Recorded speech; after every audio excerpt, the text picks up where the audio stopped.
What's up, guys? I'm gonna keep this very short because I know you guys are gonna skip past and get to the good stuff. So I had the opportunity to join the media call for the AEW Dynamite and Revolution preview, where the EVP, the American Nightmare, and the former TNT champion Cody Rhodes answered a plethora of questions. Unfortunately, I wasn't able to get mine in there. I really wanted to ask him about Soulja Boy, but whatever. Next time. But the point is, now they got me on the media list, so soon, Cody, we will speak, and it will be glorious, I promise. But without further ado, let's go ahead and listen to all these amazing questions that Cody actually talked about today on AEW's Media Brief.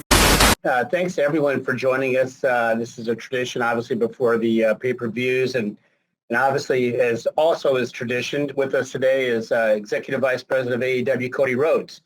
So here in a minute, Cody is going to be available to discuss what to expect tonight on Dynamite on TNT, the incredible matchups we have in store for Revolution on Sunday night, as well as the current state of AEW. So without further ado, let's now turn the call over to Cody for some opening thoughts, and then we're going to open your lines for questions. Cody? Hey, everybody. As usual, it's been an honor for us to continue working and helping to provide a bright spot for fans in these difficult times. I, of course, am looking forward to my match tonight with Shaq and Red Velvet and Jade on Dynamite. And I'm also looking forward to talking about Revolution, the second iteration of Revolution. It will be nothing short of spectacular. You have the AEW Women's World Championship, the AEW World Tag Team Championship, street fight featuring Sting, the face of the Revolution ladder match, which I am in, big money match, Casino Tag Team Battle Royale, and then, of course, the AEW World Championship contested between the champion Kenny Omega and Jon Moxley, exploding barbed wire death match, and always, I love talking to you guys. It's a special part of my day. I get very excited about this when we get to do it. So let's just dive into the questions and get rolling. Thank you, guys. All right, Cody, thank you very much. So here's what we're going to do. I'm going to call on Connor Casey from Comic Book first, and following Connor will be Stephanie Francombe from Steel Chair. So, Connor, the floor is yours. Well, thank you, Cody, for doing this today. Really appreciate it. Regarding Revolution, you've got this exploding barbed wire death match as your main event. I'm just curious, how do you feel about death matches, and what do you think their current role and place in modern pro wrestling is? Well, I think with a lot of things, AEW, death matches have a certain identity that's already been given to them. If you look back at FMW and explosion matches that happened in the past. If you look at what Terry Funk has done, and then even fast forwarding to Matt Tremont today in this era, those are nice parallels. But anything that involves Kenny Omega is going to be unique in a sense, and it's going to have its own identity. And obviously, being under the AEW umbrella, I'm having to speak very vaguely about it because I've only seen the barbed wire that's starting to be wrapped. I don't have a clue how the explosions will work. I'm just as on the edge of my seat as everybody else is about it. I think, to me, the most important thing is the title itself, and that it remains in proper hands. As people know who have followed the product, from a creative standpoint, Jon Moxley a little bit screwed out of his championship. Well, a lot screwed out of his championship, and what a wonderful reign he did have. Kenny Omega returning to form and the cleaner kind of reemerging on the scene. No pun intended, it creates a very combustible and dangerous environment. This match would be going on last even if it wasn't for the world title because it's incredibly violent. Viewer discretion advised on a death match like this, but I'm just as curious as everybody else. All right, thanks, Connor. Thanks, Cody. Okay, Stephanie Francombe is next, and we're going to follow Stephanie with Jim Barcelone from the Miami Herald. So, Steph, you're up. Hi, Cody. Hello, nice to hear from you again. You hear me? I can hear you. Okay. First of all, congratulations for the little girl to come. It's fantastic. news that was announced on TV. I want to tell you about the big Paul Wight. Sorry.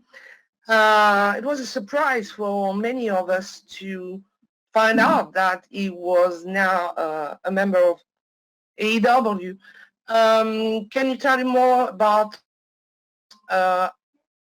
all things happen? And also, do you want to have more, I would say legends, but yeah, people with that experience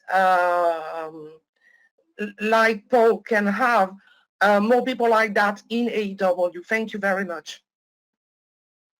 Oh, thank you very much for your question. Paul Wight is a big part of my career, as some of you know, and then people who have kind of studied our industry.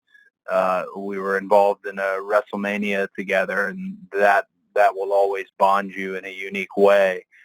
The Paul Wight that AEW is getting is extremely motivated. I can tell you, there wasn't a long negotiation process simply because he wants to be here, very much so. And he wants to be here in a different capacity as far as announcing and commentary goes with Elevation. I do think there's a match or two or three or four, and that's just me personally because I know he's able to still go at a high level. But from a management standpoint, I'm most excited about him just being in our locker room and being seen, because we have so many young people who are now all of a sudden famous. Nobody knew who Britt Baker, Sammy Guevara, MJF, or Ricky Starks really were a few years ago, and now they are emerging on cable and across Warner Media, and they're the future of wrestling. They're all very important to me, and someone like Paul, not unlike how Sting has been, someone like that is really good to keep people grounded, to keep things in perspective. Paul Wight has more to give, and he's going to give it, and he's going to give it at AEW. So I'm very excited to see that. Thanks, Stephanie. Okay, next we're going to go to Jim Barcelona from the Miami Herald, and I'm going to ask Joel Torres from Contralona to be ready to go. Jim? Thank you all. Thank you, Cody. I'm curious, talking about Paul Wight, and just what is it like, not only having him, but when you think about what he's done in his career, and now you're going tonight in a tag match against Shaq. Is it just coincidence that Paul just happens to be here now with that big tag match tonight? There's some history there between Paul Wight and Shaq. And what does it mean to have Shaq with AEW and having some people like that? You've wrestled Stephen Amell as well.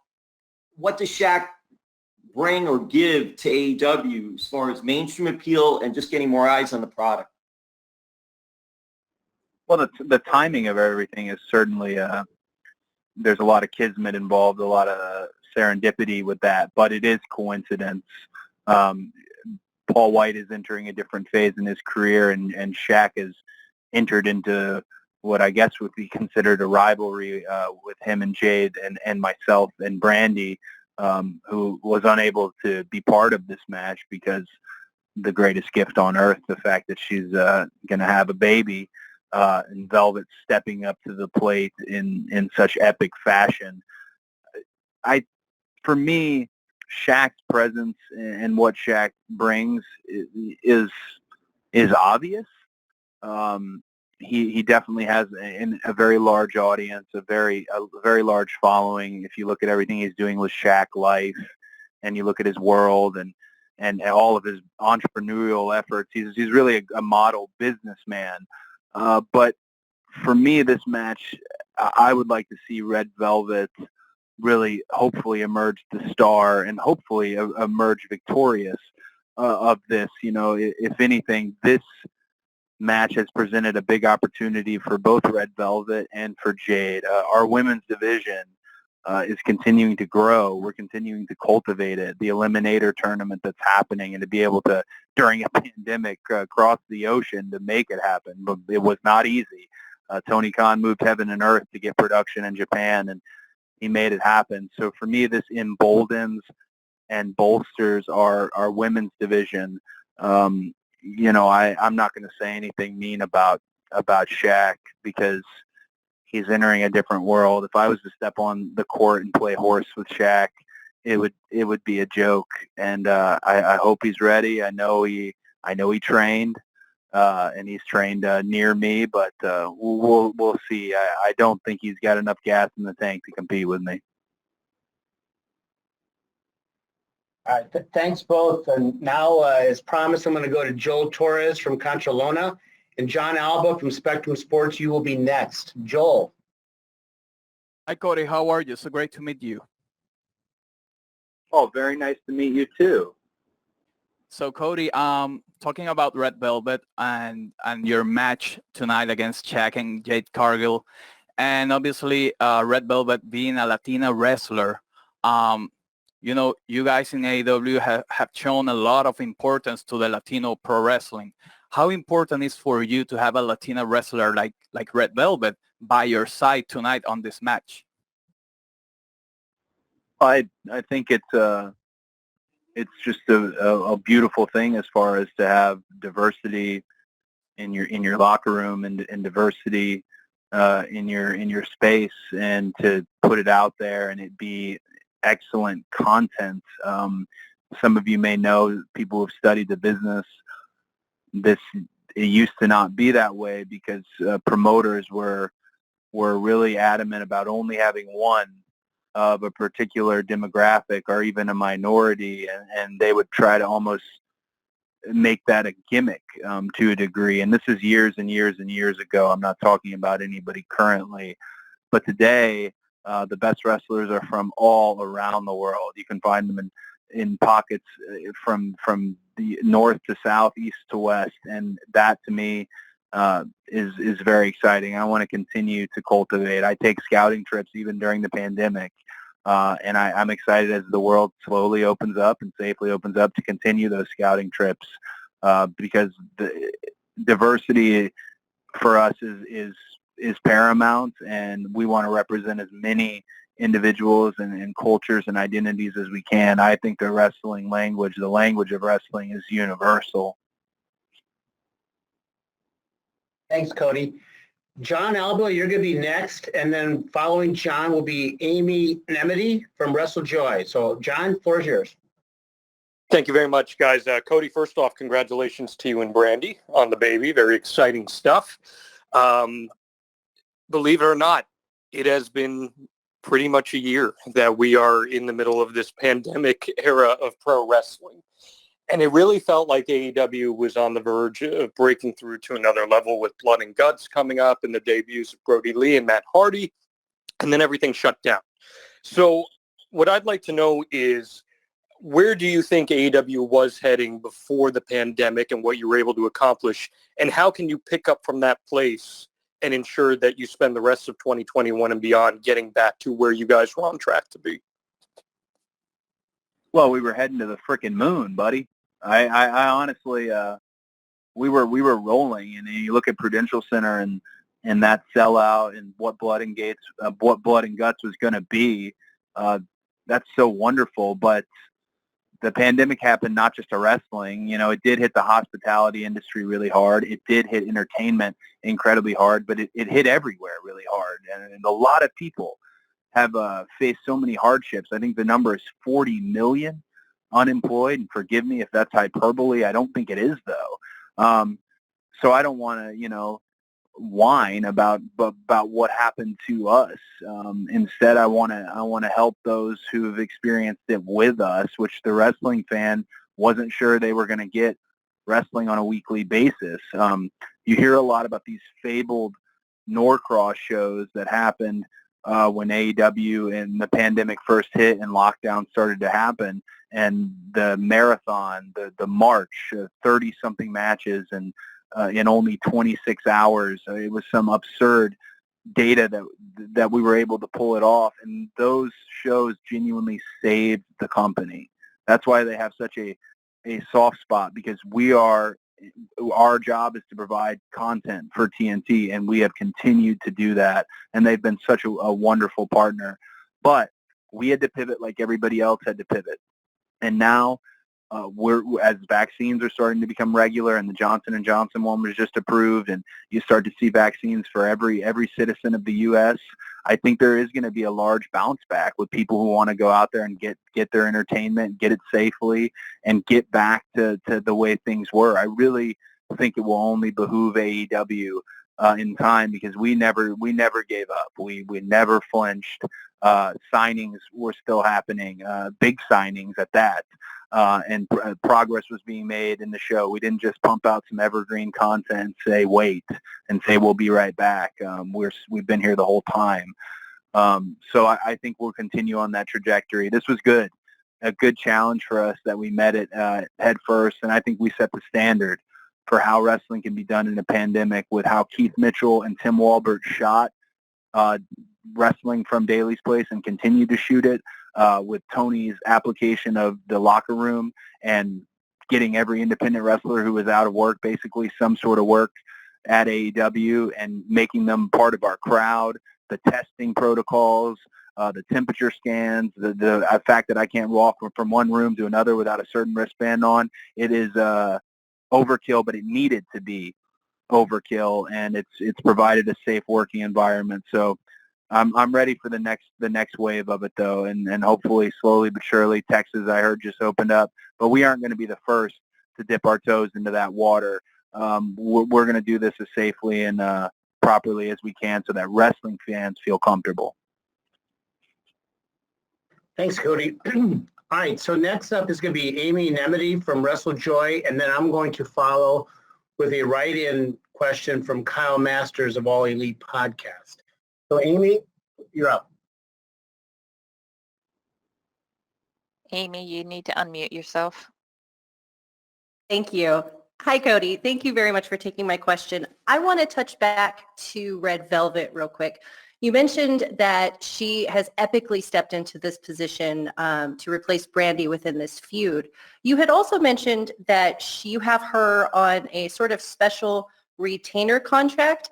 Considering that we've seen sort of a meteoric rise with her, from her ring work to her promo work, especially in the build-up to this feud with Shaq and Jade, what's next for Red Velvet? And may we possibly see her signed full-time with AEW? I mean, that's a beautiful question, and to me, the answer is within the question. She's stepped up. We've seen her, and I would hope that it turns into a full-time gig and a part of being a part of the All Elite locker room full time. Not that a tier 0 or a retainer type contract isn't being part of our family, but Tony is really careful, conservative, and diligent about when you see that such and such is All Elite graphic. He really wants to make sure that that's somebody in it for the long haul, somebody there for the future, and I think that's a big part of today. As well, specifically Red Velvet, and looking at her, and she went from being a replacement to she's not a replacement at all. She's changed the makeup of the match. So I kind of want you to ask me that same question in 24 hours. I think she's going to kill it, and I think she's going to hopefully become part of our family. I don't mean I could be talking complete nonsense in this moment, because I bet you I'm going to look at a legal memo here in a second, and perhaps we already signed her, but I'm pretty sure I'd like to advance things with her if all goes well tonight, and if she's able to execute when the red light is on. Okay. I'm going to ask a question on behalf of Kyle Masters from All Elite Podcast, and then following that will be Stephanie Chase from Digital Spy. So, Cody, the question from Kyle. The AEW Women's Tournament has been a great success so far in fan enjoyment. Most of the tournaments have been very well received in AEW since its inception. Are tournaments now becoming a staple of AEW? Will we see more in the future, especially on Dynamite /PPVs? And will we see the American Nightmare in more of these in the future as well? Oh, tournaments are absolutely part of what we do. initially looking at AEW, we wanted to have several portions of the show provide a sports-based outlook on our industry, and a tournament's so good for wrestling because those matches in a tournament are just for the opportunity at another match. You're buying more time. You're getting more water in the glass. And I was part of the TNT title tournament, and just a beautiful thing. Some of my favorite shows growing up were tournaments, and even the 2-day classics, the Crockett Cup all the way to King of the Ring. A tournament, when you do it right, is certainly something special. And I think for sure you'll see more tournaments, and tournaments that, right now we have one that's geared around the AEW Women's World Championship, Sheeta being such a wonderful, wonderful, wonderful champion, just an absolute ace. And then you're going to see tournaments that perhaps have their own peripheral item that involves and things of that nature. So tournaments around the titles and tournaments around bragging rights and specific things that talents can acquire. But yeah, there'll be more tournaments for sure. I'd hope to not only see tag tournaments and singles tournaments, but somewhere down the line, I'd love to see a trios tournament as well. Okay, thanks, Cody. Okay, Stephanie Chase, you're going to be next, and following Stephanie will be Bill Pritchard from WrestleZone. Stephanie, you're up. Hi, Cody. How are you? I'm good. How are you? I'm great, thanks. And thanks for talking to me today. I was wondering, we know how much of a fan of Sting you were growing up. So what has it meant to you personally to see him sign with AEW and for your company to be able to be the ones to give him an opportunity to have another run? That's a great question. Nobody was more of a little stinger than me. I would go to the shows, and the merchandise stands had the temp tat that you would put on your face, and my mom would wet the tat, and then I'd be so excited I'd usually take it off too early and have like a real NWO Bush League style Sting paint on my face. But I'm such a fan, and I think Sting right now, the question is, can Sting have a regular wrestling match? Can he do that? Can he go bell to bell in a live setting? I would bet he absolutely can. There's a lot left, and I don't know if anyone noticed when he hit Ricky Starks with the bat, but his frenetic movement, his dynamic motion is still there, and that's dangerous as far as if you're his opponent, especially because people forget Sting is a big guy. He's from a generation where there were he was more of a light heavyweight, but now he's definitely a full-blown heavyweight and a little bit taller than some of our roster. Having him here is wonderful. I want to make sure he's happy. I want to make sure he has a great place to be here, and I think he's in it for the long haul with AEW and our family here. Thanks, Cody. Hey, Bill Pritchard, you are next. Bill Pritchard from WrestleZone, and then I'm going to follow with a write-in question from Kenny McIntosh from Inside the Ropes. Bill, you're up. Bill, you're muted. There we go. Hey, how you guys doing today? Good. How are you, bud? Not too bad. So I kind of wanted to touch on this comment Shaq made in an interview. He said that he expects this match to top all other celebrity matches in the past, and Pat McAfee kind of chimed in and said, no, it won't. But I wanted your take because you already have experience in that area. You faced Stephen Amell before. Is there any added pressure just facing a non-wrestler in general? Is there, do you pay attention to comments like that where you try to raise the bar, so to speak? Well, I think, I didn't see this particular comment, especially from Pat, which is super bizarre because I'm pretty sure Pat's trying to get a job at AEW like every other day, but that's another conversation. I like that Shaq made that comment. I stand by that comment myself. I'd make the same one because you have to continue to raise the bar, and you can't do. There's a lot of old veteran wrestlers who have these opinions on how you're supposed to do a celebrity match. My opinion is this: you have to wrestle. If you're showing up for a wrestling match, you have to wrestle. It can't be, oh, they're not from our world, they shouldn't be able to lock up. None of that. Shaq trained. I never trained with him, but he trained for this. So I anticipate he's going to know his way around the ring to a degree. Now, he doesn't have the experience that I have for sure, but if he did train, and we're talking about a multiple-time world champion in the NBA, we're talking about a former MVP, that athleticism is once-in-a-lifetime athleticism, which is where I would be confident in saying hopefully it is the best celebrity match of all time. Because if he did train and he is the man we know that is Shaq, then by all means, I hope we can set a new standard and raise that bar and not only set a new standard, but perhaps give a different outlook on what a celebrity or crossover type match should be. Thanks, Cody. Okay, I'm gonna read a question from Kenny McIntosh from Inside the Ropes, and then I'd like to ask Ed Robinson from SiriusXM to be ready.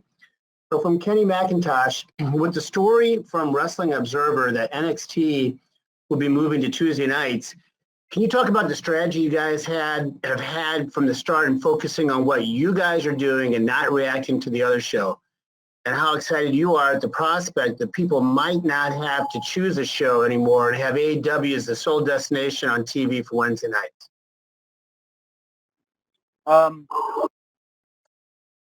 Yeah, I obviously anticipate this question to a degree. If that's the case, if we're no longer going to be opposed on Wednesday nights, I'm sure we'll come up with some sort of, wonderful statement. I mean, what could I say? Congratulations to NXT on a successful move to Tuesday nights. The real winners are the fans who can watch NXT and Dynamite live every week, as this is a marathon, not a one-night sprint. I could say that, but I don't want to be sassy or a jerk, because I think them moving, perhaps something else will end up on Wednesdays. And not only that, AEW Dark is on Tuesdays, so AEW Dark would potentially be opposed. That's why we can't get into a matter of being reactionary. We just have to put out the best show. We really do. And if they want to beat us, they have to put out a better show. It's honest competition. Yeah, there's digs, and they're fun, and they're lighthearted. Believe me, all the locker rooms tend to love each other. It's more the management that is pointed at one another. And even that, there's, a friendly relationship. Tony's a different type of management person, a different type of executive. I would love us to be alone on Wednesday nights, but I'm prepared for there to be something else in that slot. So we'll see. Thanks, Cody. Okay, Ed Robinson from SiriusXM, you're next, and following Ed will be Garrett Martin from Pace Magazine. Ed? Cody, happy to be on the call today. How are you? I'm good. I'm going to be honest. I broke my phone yesterday, and it was flashing green at me as I was answering a very, very good question last. So I thought I was going to lose all of you, but I did not. So if I do lose all you, we got somebody in here to back me up, just so you know. So I'm good. How are you? Always good to have a backup. Good, good. While we're on the subject of other promotions, with the announcement that the NWA will be relaunching later this month with a pay-per-view and the return of its weekly show, what will this mean moving forward for the working relationship between AEW and Billy Corgan? Will this lead to more crossover down the line, more of a symbiosis between Dynamite and on Power? It could. It absolutely could. Tony really is, as he's dubbed himself, the forbidden door. If you think it's not an area where we can tread into, he finds a way to tread there and do it peacefully and coexist well. I definitely think we'll see more cross-promotion potentially with the NWA or with Impact or with New Japan or AAA or a myriad of companies. It takes trust and it takes time, and when we bring people in, we always try to treat them better than we treat our own almost when it comes to having our guest wrestlers, our guest luminaries, our guest bookers and promoters, things of that nature. So I'm glad to see NWA is still moving. Billy's still moving forward with the project. And I'm sure you'll probably see a little bit of crossover, a little bit of fun crossover. All right. Thanks, Cody. Okay, Garrett Martin from Pace Magazine, you are next. And following Garrett will be Tim Battle from iHeartRadio. Garrett?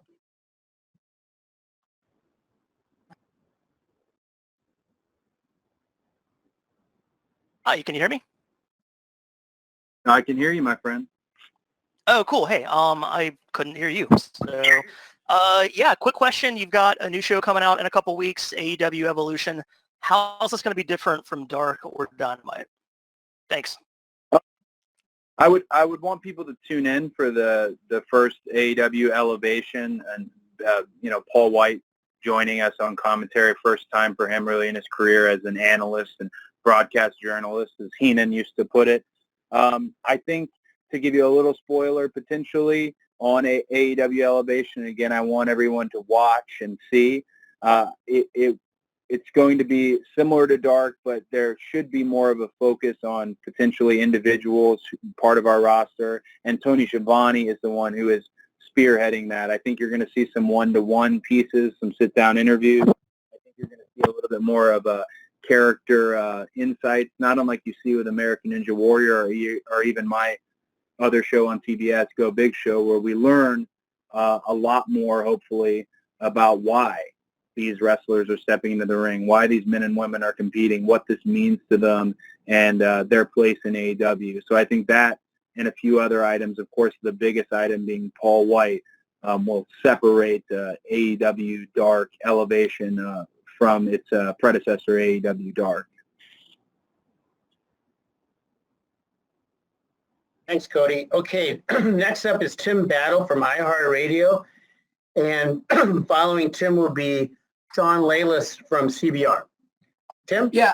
Hey, Cody. So, there's a lot of buzz around your match tonight. Some might say that this would be a pay-per-view type of match. Do you think the match loses a little bit of edge being on Dynamite instead of the pay-per-view on Sunday? And then also, how hard was it to convince Tully to get back in the ring tonight?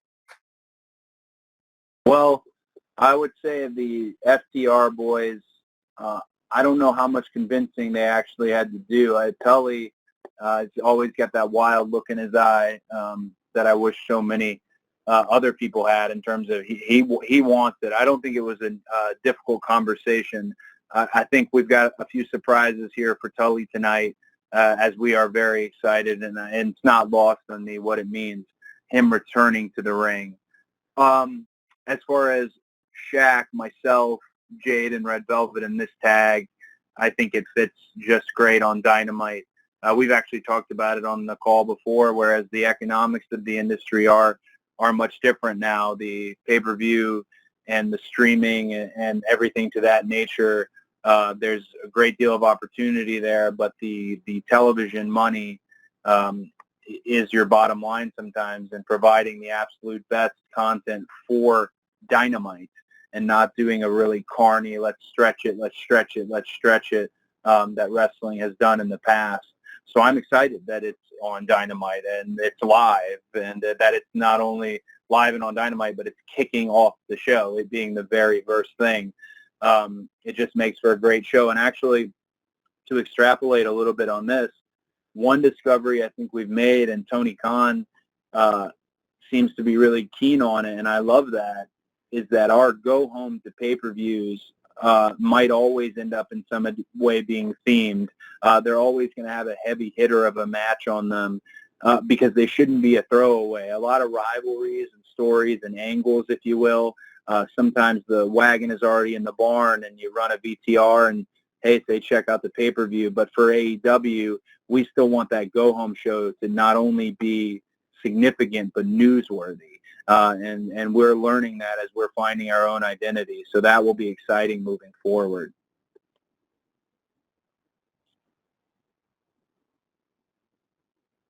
Thanks, Cody. Sean Layless from CBR is next, and Sean will be followed by Cassidy Haynes from Body Slam. Sean? Hey, Cody, congratulations on the upcoming child. It's going to make you a different person. Oh, thank you.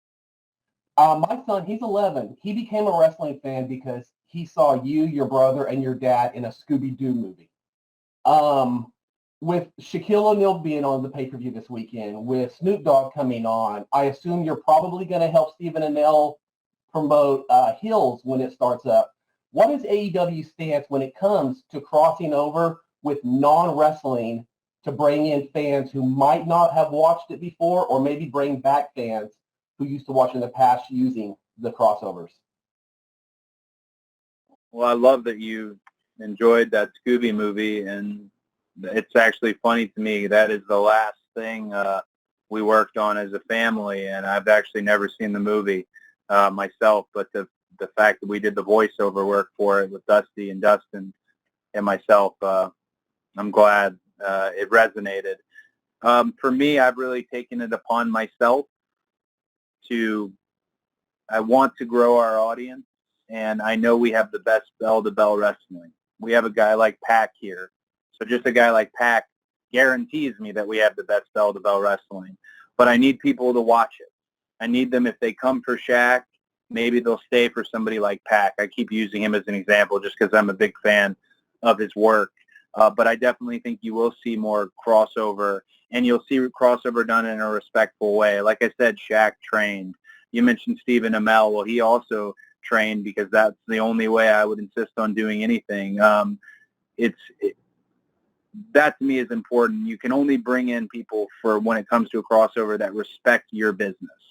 Snoop Dogg, nobody respects wrestling more than Snoop Dogg and has a love for it. You don't need to chase Hollywood A-list and B-list if they're not into this. And Shaquille O'Neal is somebody who's very into wrestling and knows a lot about it. Grew up watching Leroy Brown and JYD, and he has a lot of opinions and things to say about them, and as a fan. And again, like I said, he trained. So yes, you will see more crossover. And my goal here is always to grow our show, because I want to grow more fans. I want to make more fans happy. You will see it, but it will always be done in a disciplined way. We want people who love our sport and love our form of entertainment, because they make for the best guests. Thank you, Cody. Okay, Cassidy Haynes from Body Slam, you're next. We're going to follow Cassidy with Rich Fan from Pro Wrestling Torch. Cassidy. Yes, hey, thanks, guys. Hey, Cody, how's it going? Good, buddy. How are you? Good, man. So with the women's tournament finals wrapping up tonight, with the winner going on to face Shida, you recently tweeted about Maki Ito and how you like to see her win the tournament. Is there many talks about and possibly bringing her back into the company to work more now that the tournament's wrapped up, especially after how big of a reception she got online? Absolutely. Maki Ito, the deity of, well, I can't say it on this call, but Maki, she impressed, as did many of the women in the Eliminator tournament, and I thought that was really special. I'd like to give a little shout out to Shida and Emi and Kenny, of course, and Nakazawa, because, like I said, Tony moved heaven and earth to make that happen. It's very difficult in a pandemic to get a show in another country and somehow weave it into the fabric of our own show. So they did a wonderful job with this tournament. And I think a discovery from this, and we were talking about how much tournaments can benefit and function your show, is someone like that who had a following. And we want people who have a following. The hardest thing to do, they say in sports, is to hit a baseball. To me, the hardest thing in sports is to connect with the fans. And if you connect with the fans, that's why you will see somebody like a Maki Ito. That's why you see somebody like a Ryan Nemeth. They have a connection with the fans. You don't want to be the best worker that no one's ever heard of or never connected with. So, personally, there's been conversations on my end. I know a lot of the women in the locker room were a fan and would love to work with her. So let's take a look as things open up. I'd say it's pretty likely you see her again in an AEW ring. Thanks, Cody. Okay, next up is going to be Rich Fan from Pro Wrestling Torch, and then I'm going to ask a question on behalf of Jason Powell from Pro Wrestling Net. Rich? Hey, Cody, always good to hear from you. My question is really about developing younger talent. So you've had a lot of success working with the younger talent, and from places like WWE or other places coming into AEW, you've mentioned your school that you've worked with, your brother's school's opening, but in particular, Darby, MJF have become top-tier performers, and now tonight you have Jade and Red Velvet. With the tag match, what does it mean to you to not only see your status as a star grow, but also kind of being the king and queen maker behind the scenes in developing some of these younger talents, both on Dark and on television? Man, that's a really romantic way of describing me, and I'll take it, because I have heard in wrestling companies, in the ones I've been in, how important it is to make new stars, and then I've seen people not make new stars. Or I've seen people not push down on the gas when the right moment occurred. And here, there's such an open mind, and Tony runs such a different business that we are seeding. You know, you don't want to have a top of your roster and then nothing, and then a bottom of the roster. You do have to fill out the middle of the card, the preliminary matches, and then you're able to pluck from there and bring them up to the top. And then they might swing back down, but then they'll bring the interest will be risen to the top. It's a whole formula, and I think we're the best at doing it because we had to do it. We started with a lot of unknown people, or a lot of people who had like a punk rock following where everyone told you about how great they were, but you'd really never heard of them or seen them. So we had to do it quickly. And if you look at, I mentioned Britt, I mentioned Ricky Starks, MJF, Sammy Guevara, and then you can look at somebody like Anna Jay. Then you look at somebody like Jade and Red Velvet. That is our job. That is our job, to make them so wanted and needed and seen that you have to have an action figure of them, that they have to get media requests. And to me, that's the thing. It's the most gratifying thing as a wrestler, other than when you win the title yourself or win a title yourself, to hear the reaction for somebody who you just made. And I know we're talking inside baseball here, and I am by no means a salty old veteran, but I have been doing this since I was 15 years old. I've heard what that sounds like, and it's an absolute high that no drug on earth can give you. It's a very real thing, and I just hope we can continue to do it. And that will take not only looking at our own dressing room, our own locker room, it's going to take looking out in the world and finding people. Bill Watts was the master at finding, men and women from other walks of life, whether they're from basketball, baseball, gymnasts, things of that nature. You're going to have to look beyond just wrestling schools, and we do that at the Nightmare Factory. It's one of my favorite things to get a look at people. I'll tell you, one of the people we took a look at was Wardlow, and that guy's money in the bank. That guy is absolute money in the bank, and he's young, and he's hungry. He just borrowed my Bret Hart book. I hope we can continue to make stars. Okay, I'm going to read a question from Jason Powell from Pro Wrestling Net, and we've taken the liberty of spinning the wheel for our final question, and it landed on Michael Salick from SE Scoops. So first we're going to go with the question from Jason, get Cody's answer, and then we'll end with Michael. So from Jason Powell, the company announced that AEW Dark Elevation will be starting this month, and there's still the forthcoming TNT show in addition to Dark and Dynamite. I'm curious to know what the taping plan for all this content will be once the world gets back to normal. Can you tape all this in one night without it being overkill for the fans in attendance, or is there a plan to spread out the various tapings somehow? Well, that's a great technical question, and I wish I had a really good technical answer. With all the content that's moving forward, that's an area where I'm going to leave it to Greg Warner, who I'd like to give a special shout-out to, who heads production, Keith Mitchell, our executive producer, Tim Walbert, our director, and their teams to help coordinate something that's logistically the best for us. We want to make sure fans have the best experience, and it's not a marathon-style taping as I've been part of in the past, not at AEW, but I know how they feel, and I know where they can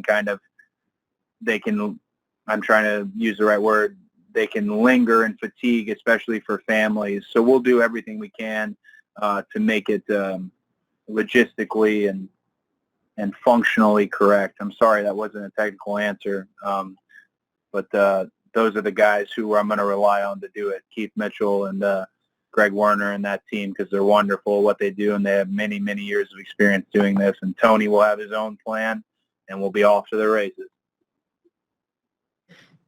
All right. Thanks, Cody. And as promised, to wrap it up for us here, Michael Shalik from SE Scoops.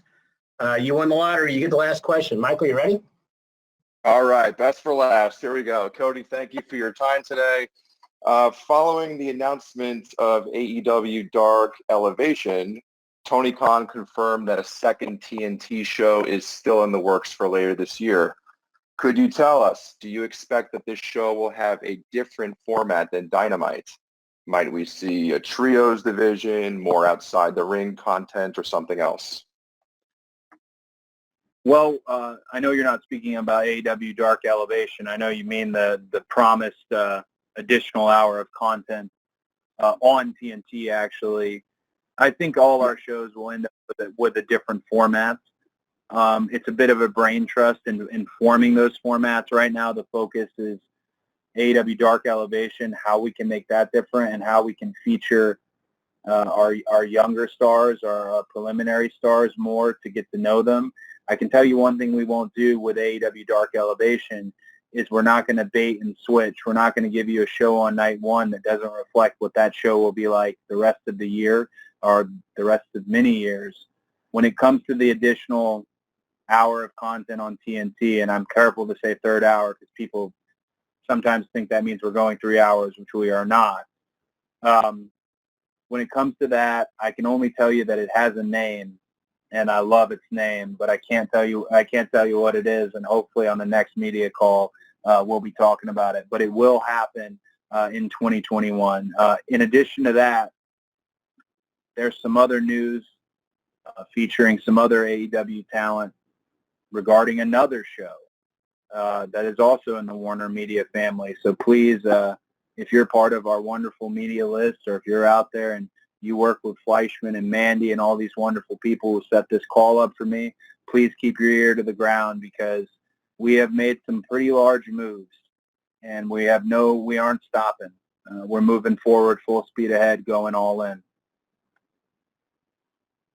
Okay, well, Cody, thanks a lot, and to everybody who joined us, a lot of thanks to everybody. You know, we're about 5 hours away right now from Dynamite, so on behalf of Cody and Tony Khan and everybody at AEW, we're very grateful for your continued coverage and your interest.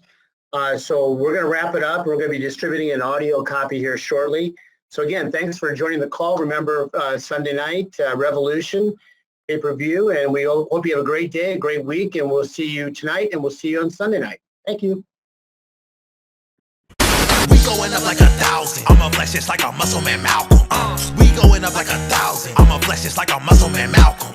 When it just like 1, 2, 3. If you like the channel, this will squeeze. If you like the channel, this will squeeze. If you like the channel, this will squeeze.